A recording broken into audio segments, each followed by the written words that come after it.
ತನ್ನ ಕ್ಷೇತ್ರ ಆಯಿತು ತಾನಾಯಿತು ಅಂತ ಇರುವಾಗ ಕಾಲು ಕೆರ್ಕೊಂಡು ತಾವೇ ಜಗಳಕ್ಕೆ ಬಂದು ಮುತ್ತಳಿ ಇರೋದ್ರ ಜಾಗಕ್ಕೂ ಇಲ್ಲಿಗೂ ಸುಮಾರು ನಮ್ಮ 350-400 ಮೀಟರ್ ಇರುವಾಗ ಏನಕ್ಕೋಸ್ಕರ ಇಲ್ಲಿ ಉದ್ದೇಶ ಮಾಡಿದ್ರಿ?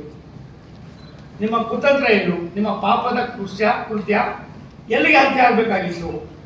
ಏನಾದರೂ ಅವತ್ತು ರಾಮುಲೂರು ಬಂದು ಮಧ್ಯದಲ್ಲಿದ್ದಾಗಿ ತಕ್ಷಣವೇ ಬೇರೆ ಬೇರೆ ಕಾರ್ಯಕರ್ತರು ಮತ್ತೊಬ್ರು ಬರಲಿಲ್ಲ ಅಂದರೆ ಜನಾರ್ದನ್ ರೆಡ್ಡಿ ಅವ್ರ ಪರಿಸ್ಥಿತಿ ಏನಾಗ್ತಾ ಇತ್ತು? ಅವ್ರ ಕುಟುಂಬದ ಪರಿಸ್ಥಿತಿ ಏನಾಗ್ತಾ ಇತ್ತು? ಈ ಗಾಂಭೀರ್ಯತೆಯನ್ನು ಅರ್ಥ ಮಾಡ್ಕೊಳ್ತಾರೆ. ನೀವು ಮಾಡ್ತಕ್ಕಂಥ ಪಾಪಕ್ಕೆ ಪ್ರಾಯಶ್ಚಿತ್ತ ಇವತ್ತು ನಿಮ್ಗೆ ಕೊಡಲೇಬೇಕಾಗ್ತದೆ.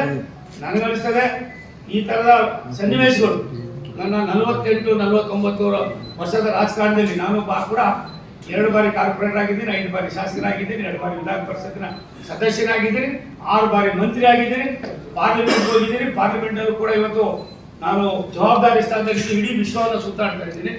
ಈ ರೀತಿಯಾಗಿ ನಿಮ್ಮ ನಡವಳಿಕೆ, ನಿಮ್ಮ ದುರಾಂಕಾರ, ನಿಮ್ಮಲ್ಲಿರ್ತಕ್ಕಂಥ ವೆಂಚನ್ಸ್, ದ್ವೇಷ, ಇನ್ನೊಬ್ಬರ ಬಗ್ಗೆ ಇರ್ತಕ್ಕಂಥ ಆ ದ್ವೇಷವನ್ನು ನೀವು ಈ ರೀತಿ ಮಾಡಿ ಒಂದು ಕುಟುಂಬವನ್ನೇ ನಾಶ ಮಾಡ್ತೀನಿ ಅನ್ನುವ ನಿಮ್ಮ ಕುತಂತ್ರ ಏನಿದೆ, ಇದಕ್ಕಿಂತ ಹೇಯವಾದ ಕೆಲಸ ಮತ್ತೊಂದಿಲ್ಲ. ನಾನು ಕಾಂಗ್ರೆಸ್ಸಿನ ನಾಯಕರಿಗೆ ಇಷ್ಟೇ ನಾನು ಇನ್ನೊಂದು ಹೇಳೋದಕ್ಕೆ ಇಚ್ಛೆ ಪಡ್ತೀನಿ. ಸಾಕಾಗಿದೆ.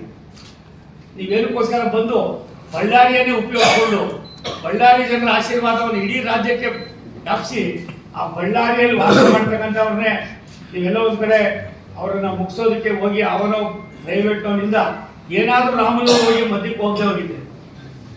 ಜನಾರ್ದನ್ ರೆಡ್ಡಿ ಅವರು ಅವ್ರಿಗೂ ಇದ್ದಿದ್ದು ಒಂದು 8 ಅಡಿ ಡಿಫ್ರೆನ್ಸು. ನಾನೆಲ್ಲವರು ಕೂಡ ನೋಡ್ತಾ ಇದ್ದೆ ಸೋಷಿಯಲ್ ಮೀಡಿಯಾದಲ್ಲಿ. ಅವತ್ತು ಭಗವಂತನ ರೂಪದಲ್ಲಿ ರಾಮುಲು ಅವರು ಬಂದು ಅಲ್ಲಿ ನಿಂತ್ಕೊಂಡಿದ್ರಿಂದ ಯಾರಿಗೋ ಹೊಡಿಬೇಕಾದ್ರೆ ಯಾವ ಪಾಪ ಮಾಡಿದ್ರು ಅವ್ರಿಗೆ ಗುರಿ ಆಯಿತು. ಆ ಗುರಿ ಯಾರ ಮೇಲೆ ಇಟ್ಟಿದ್ದು ನೀವು? ರಾಮುಲು ಅವ್ರ ಮೇಲಲ್ಲ, ಜನಾರ್ದನ್ ರೆಡ್ಡಿ ಅವ್ರ ಮೇಲೆ. ಅವನು ಯಾರೋ ಸತ್ತಲ್ಲ ಪಾಪ, ಅಯ್ಯಪ್ಪ ಏನೋ ಹೆಸರು, ರಾಜಶೇಖರ ರೆಡ್ಡಿ ಕುಟುಂಬದ ಗತಿ ಏನಾಗಬೇಕು? ನಾನು ಕೇಳಿದೆ, ಅವ್ರ ಮನೆಗೂ ಕೂಡ ಮಾತಾಡಿದೆ. ಅವ್ರು ಹೇಳ್ತಾರೆ, ನಮ್ಮ ತಂದೆಯವರು ಬಿಜೆಪಿಲಿದ್ದಾರೆ, ಇವನೊಬ್ಬ ಕಾಂಗ್ರೆಸ್ನಲ್ಲಿ 4 ವರ್ಷದಿಂದ ಇದ್ದಾರೆ. ಈ ರೀತಿ ಎಷ್ಟು ಮನೆಗಳನ್ನ ನೀವು ತೊಂದರೆ ಕೊಟ್ಟಿರ್ಬೋದು. ಈ ರೀತಿ ಡಿಸ್ಟರ್ಬ್ ಮಾಡಿ ಯಾರಿಗೋಸ್ಕರ ಇದು ಮಾಡ್ತೀರಾ? ಇದನ್ನು ಚಿಕ್ಕ ಹುಡುಗ ವಯಸ್ಸಾಗಿ ಇವತ್ತೇನೋ ಬಂದಿದ್ಯಾ, ನೀನು ಹೆಂಗೆ ಬೆಳ್ಕೋಬೇಕು ಅನ್ನೋದೇ ನಿನ್ಗೆ ಗೊತ್ತಿದ್ದೆ ಹೋಗಿದ್ದು. ನನ್ನಂಥವ್ರ ಹತ್ರ ಬಂದಿದ್ರೆ ಒಂದು 6 ತಿಂಗಳ ನೀನು ಟ್ರೈನಿಂಗ್ ಕೊಟ್ಟಿದ್ರೆ ಸ್ವಲ್ಪ ಮರ್ಯಾದೆಯಿಂದ ಬರ್ತಾ ಇದೆ ಅನ್ನೋ ಗೊತ್ತಿಲ್ಲ. ಅದನ್ನು ಬಿಟ್ಟು ನಾನು ಬಿಟ್ಟರೆ ಇನ್ನಿಲ್ಲ ಅಂತಕ್ಕಂಥ ನಿಮ್ಮ ಹೇಯವಾದ ಕೆಲಸ ಏನಿದೆ ಇದು ಒಳ್ಳೆಯದಲ್ಲ. ನನಗೆ ಇವಾಗ ತಾನೇ ಮಾಹಿತಿ ಬಂತು, 4 ಜನರನ್ನ ಏನೋ ಅರೆಸ್ಟ್ ಮಾಡಿದ್ದಾರೆ. ನಾನು ಆಗ್ರಹ ಮಾಡ್ತೀನಿ ಸಿದ್ದರಾಮಯ್ಯನವ್ರಿಗೆ.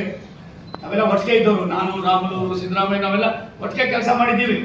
ಸಿದ್ದರಾಮಯ್ಯನವ್ರಿಗೆ ಏನಾದರೂ ನೈತಿಕತೆ ಇದ್ದು ದೇವರಾಜ ಅರಸು ಸ್ಥಾನಕ್ಕೆ ಹೋಗಿ ಅಂತ ನಾನು ಅನೇಕ ಸಾರಿ ಹೇಳ್ತಾ ಇದ್ದೆ. ನಾವು ಜೊತೆಲಿ ಇದ್ದವರು. ಆದರೆ ಇದನ್ನು ನೀವು ಕರೆಕ್ಟಾಗಿ ನಡೆಸಿದ್ರೆ ನನಗನ್ನಿಸ್ತದೆ ಕಾಂಗ್ರೆಸ್ಸು ಸತ್ಯಾನಾಶ ಆಗೋದು ಒಂದು ಕಡೆ ಆದರೆ ಅಲ್ಪ ಸ್ವಲ್ಪ ನಿಮ್ಮ ಹೆಸರಾಗಿ ಉಳಿತದೆ.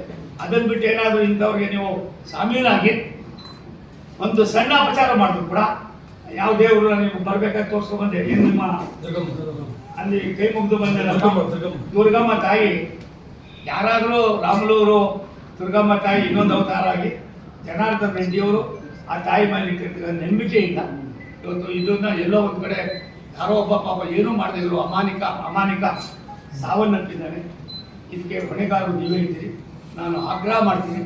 ನಾನಿವತ್ತು ನನಗೇನು ಗೊತ್ತಿರಲ್ಲ, ನಾನು ಒಂದು ವಾರ ಆಯಿತು ಅಗ್ನಿ ಬೊಮ್ಮನಹಳ್ಳಿಯಲ್ಲಿ. ನನಗನ್ಸದೆ ಸುಮಾರು 1000 ಕೋಟಿ ರೂಪಾಯಿಗಳ ಕೆಲಸನ ಮಾಡ್ತಾ ಇದ್ದರು. ಎಲ್ಲ ಹಣವನ್ನು ಕೂಡ ಭಾರತ ಸರ್ಕಾರನೇ ಬರ್ಸ್ತಾ ಇದೆ. ಅದಕ್ಕೋಸ್ಕರ ಬರ್ತಾ ಇದ್ದವನು. ನಾನು ದೆಹಲಿಯಲ್ಲಿದ್ದೆ 1ನೇ ತಾರೀಕು ಇದಾದಾಗ ನಾನು ದೆಹಲಿಯಿಂದಲೇ ಮಾತನಾಡುವಾಗ ನನಗೆ ಎಲ್ಲವನ್ನು ಕೂಡ ಗಮನಿಸ್ತಾ ಇದ್ದೆ. ಇಷ್ಟೆಲ್ಲ ಇದ್ದರೂ ಕೂಡ ಜನಾರ್ದನ್ ರೆಡ್ಡಿ ಅವರನ್ನು ತಾವು ಟಾರ್ಗೆಟ್ ಮಾಡಿಕೊಂಡು ಅವರು ಇಡೀ ವಂಶನ ನೀವು ನಿರ್ನಾಮ ಮಾಡೋಕ್ಕೆ ಹೋಗ್ತಿರಲ್ಲ, ನೀವು ಉದ್ಧಾರ ಆಗ್ತೀರಾ ಇಲ್ವಾ ಅನ್ನೋದಕ್ಕೆ ನೀವು ಮಾಡಿರೋ ಪಾಪ ನಿಮಗೆ ಸುತ್ತಕೊಂಡಿದ್ದು.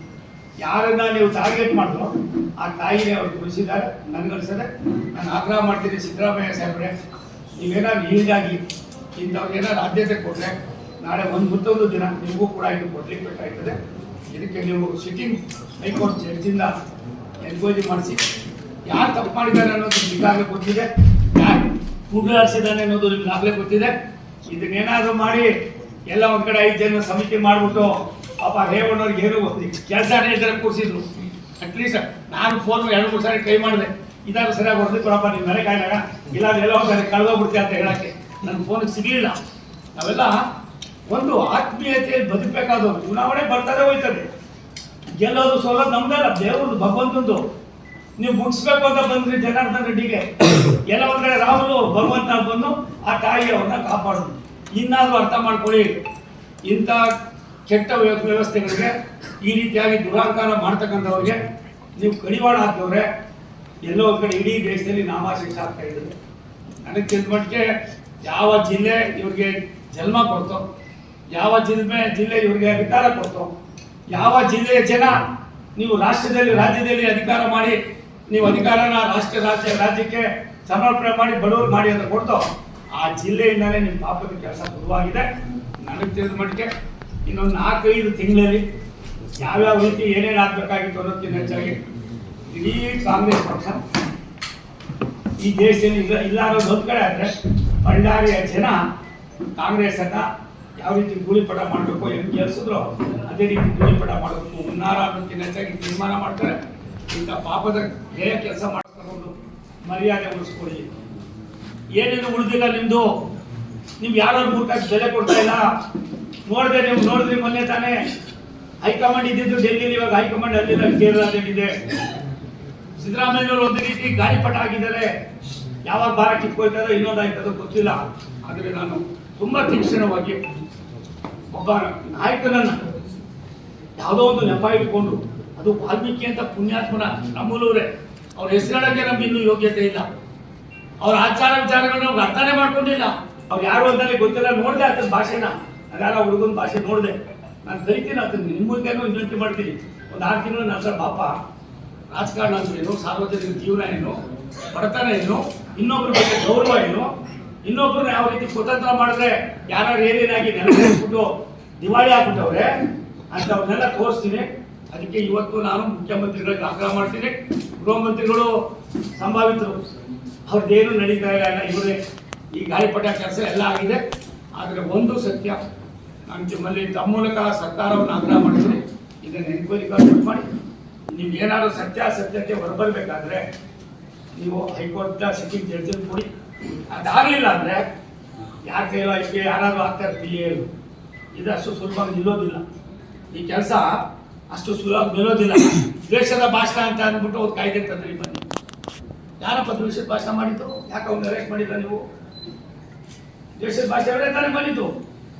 ಯಾರಿಗೋಸ್ಕರ ತಂದ್ರಿ ನೀವು? BJPಗೋಸ್ಕರ, NDA ಇದಕ್ಕೋಸ್ಕರ ತಂದ್ರಿ. ಯಾವ ರೀತಿ ಭಾಷೆ ಮಾತಾಡ್ತಾ ನಿಮ್ಮಲ್ಲೇ ಬಂದಿದೆ. ನಾನು ನೋಡಿದೆ ಆತನ ಭಾಷೆನ. ನಾನು ಇಡೀ ವ್ಯವಸ್ಥೆನ ಅವತ್ತು ಇಡೀ ದಿನ ಡೆಲ್ಲಿಲಿ ಇದ್ದಿದ್ದನ್ನು ಪ್ರತಿಯೊಂದನ್ನು ನೋಡಿದೆ. ಒಬ್ಬ ಸೀನಿಯರ್ ಮಂತ್ರಿ ಮೇಲೆ ನೀವು ಬೆರ್ಗಕ್ಕೆ ಹೋಗ್ತಿರಲ್ಲ, ಅವ್ರು ಏನಾದ್ರು ತಲೆ ಕೆಡಿಸ್ಕೊಂಡ್ರೆ, ಏನಾದ್ರು ಒಂದು ಸ್ವಲ್ಪ ಸಂಯಮ ಕಳ್ಕೊಂಡಿದ್ದೆ, ಪರಿಸ್ಥಿತಿ ಏನಾಗ್ತಾ ಇತ್ತು. ನಾನು ಅದಕ್ಕೆ ಇಬ್ಬರು ನಾಯಕರಿಗೆ ಅಭಿನಂದಿಸ್ತೀನಿ. ನಮ್ಮ ಪಕ್ಷ ಶಿಸ್ತಿನ ಪಕ್ಷ ಆಗಿರೋದ್ರಿಂದ ನಾನು ಇದನ್ನು ಸಿಟ್ಟಿಂಗ್ ಜಡ್ಜಿಂದ ಮಾಡಿ ಇದನ್ನು ಮಾಡಿಲ್ಲ ಅಂದರೆ ಏನಾಗ್ಬೋದು ಅನ್ನೋದಕ್ಕಿಂತ ಹೆಚ್ಚಾಗಿ ವಾಲ್ಮೀಕಿ ಈ ದೇಶದ ಒಬ್ಬ ಭಗವಂತ.